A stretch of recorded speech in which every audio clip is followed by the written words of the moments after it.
In today's video, I'm going to teach you how to add Salesforce plugin to Outlook. By the end, you'll have the Salesforce add-in installed in Outlook on the web, so you can bring CRM context right into your inbox and streamline tasks like viewing records and saving emails to Salesforce. Start by signing into Outlook on the web in your browser. Give your inbox a moment to load so the full toolbar appears. Next, open any email message. The add-in options in Outlook are tied to the reading or composing experience, so opening a message ensures the right controls show up. With the message open, look along the message toolbar for the option that enhances Outlook with apps. Depending on your layout, it may appear as an apps icon or as a menu that references apps or add-ins. Click that, then choose Get Add-ins to open Microsoft's add-in store for Outlook. This is where you can discover, manage, and install integrations like Salesforce. When the add-ins pane opens, go to the My Add-ins section first. This view shows anything already available to you, but we're going to broaden the view. Switch to All so you can browse the full catalog. This helps ensure you're searching across every available add-in, not just items you already have. In the search box, type Salesforce. You should see the official Salesforce add-in appear in the results. Click Salesforce to open its details page. This page provides an overview of what the add-in does and how it integrates with Outlook, along with important information like permissions and support. You'll likely see a brief series of screens that guide you through what the add-in offers. Click Next to move through them.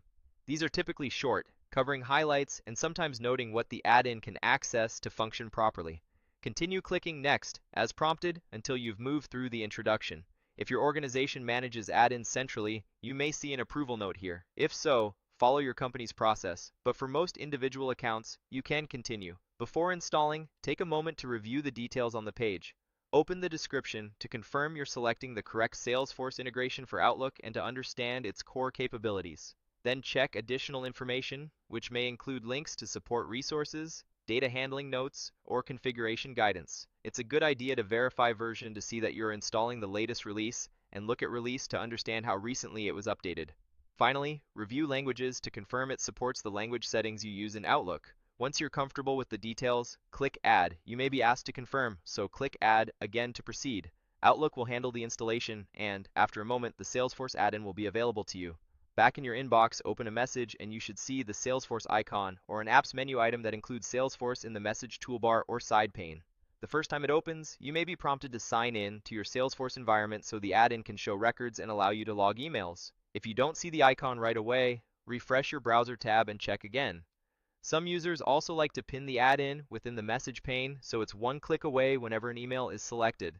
A few quick tips as you wrap up. If you don't see the option to get add-ins, make sure you're using Outlook on the web or a supported version of Outlook and that your account allows add-ins. If you searched and didn't find Salesforce, double check that you switched to the All view in the add-ins store. And if your organization uses admin managed apps, you may need to request access through your IT team. That's it. You've navigated to Outlook on the web, opened a message, launched the add-in store, searched for Salesforce, reviewed the details, and added the Salesforce add-in to Outlook. You're ready to work faster with your CRM information right alongside your email.